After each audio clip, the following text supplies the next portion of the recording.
Welcome to this explainer. Okay, so today we are diving into a really fascinating piece of source material that tackles this deeply relatable, super modern tension. On one hand, we've got our digital habits, right? The endless scroll, the constant notifications, just being plugged in 24/7. But on the other hand, we have our spiritual priorities and this innate search for lasting meaning. It's a tug of war we literally all feel, but it's especially intense for today's youth who are growing up completely immersed in this digital age. So, we're going to break down a really profound perspective on time management from the text that honestly, it might just completely change how you view your entire daily routine. But first, I want you to stop for a second and genuinely ask yourself a question. How many hours did you spend on your phone today? No, seriously, think about it. Between watching those bite sized short form videos, texting friends, scrolling social media, or just, aimlessly killing time, those hours add up incredibly fast. And yet, when the topic of dedicating time to prayer comes up, we almost always feel like finding that time is just way too difficult. But is it actually a lack of time, or is it just a matter of how we're allocating it? Section 1. What is your daily screen time?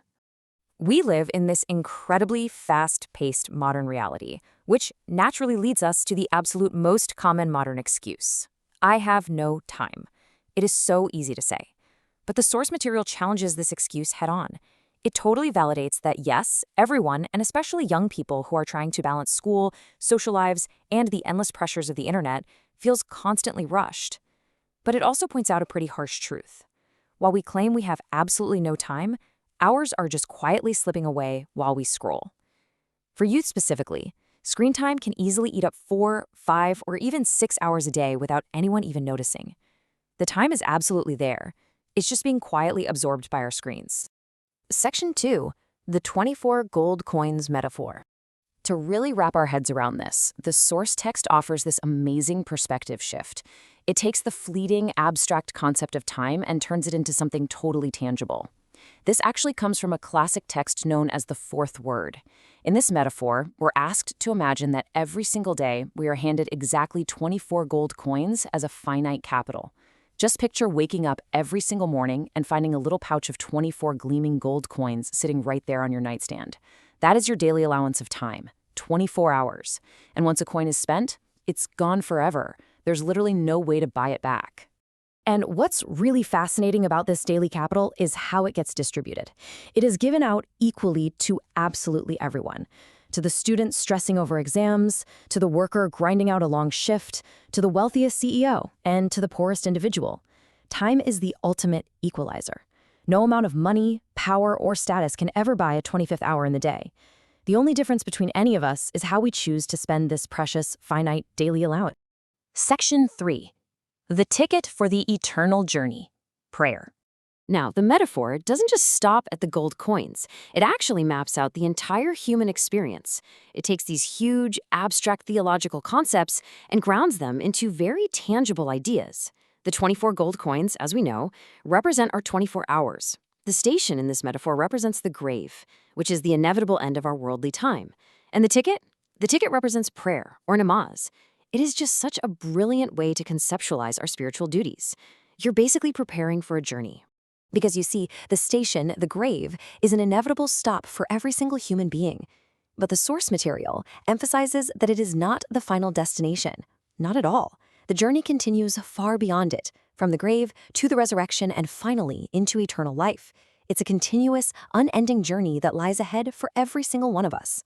Which brings us right to the definition of prayer in this context. It is the fundamental bond of servanthood that prepares a human being for the eternal journey ahead. Think about the basic logic here. If you were going on a massive cross-country train journey, you wouldn't just show up to the station without a ticket, right? Of course not. So just like you need a ticket to safely board a train, prayer is the ticket that safely connects you to the rest of this eternal journey. Section 4. 23 hours versus 1. Okay, now we reach the analytical crux of our explainer. We're shifting from that beautiful qualitative metaphor to some hard, undeniable quantitative data. When we look at the actual math of our daily lives, there is a staggering disproportion. We have 24 slices of time. 23 of those slices are dedicated entirely to worldly life. That's school, work, eating, sleeping, and yeah, all that screen time we talked about earlier. And just one single slice is reserved for eternal life and prayer. The contrast is honestly almost shocking when you lay it out like that. The text provides a very specific measure here. It says a single hour, along with ablution, is enough for the 5 daily prayers. The crucial point here is that the source material isn't asking you to give up your entire 24 hours. It's not demanding that you abandon your worldly life, your friends, or your hobbies. It's simply arguing that just a single hour out of the entire day secures that ticket for the eternal journey. Just 1 hour. Which leads directly to this really powerful, empathetic question from the text. Why dedicate 23 hours to a temporary life, but view 1 hour for eternal life as a heavy burden? Let the sheer logic of that 23-to-1 ratio just sink in for a moment.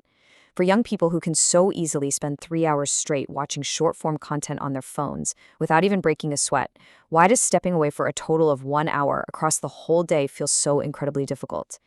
The text positions this entirely as a question of proportion and priority. Section 5, Confrontation. What are we spending our time on? So it's time to bring these concepts straight into our modern reality. The text presents a core idea. Prayer doesn't steal your time. It actually anchors it to a meaningful center. This completely dismantles that "I have no time" excuse we started with. Especially for youth who are just constantly bombarded with notifications and information overload, prayer really shouldn't be framed as an interruption to the day. Instead, think of it as a stabilizing force. It's a mindful pause in a chaotic, screen-filled day that grounds you and reminds you of the much, much bigger picture. The source material leaves us with a really compelling challenge. It asks us to weigh the immense value of the 5 daily prayers, that ticket for eternity, against those unnoticed, scattered hours that just get lost on screens. Actually, after this explainer, I want you to try opening the Screen Time app on your phone. Look at the actual data. Weigh the hours you spent today just scrolling versus the 1 hour it takes to pray. Which one is truly heavier?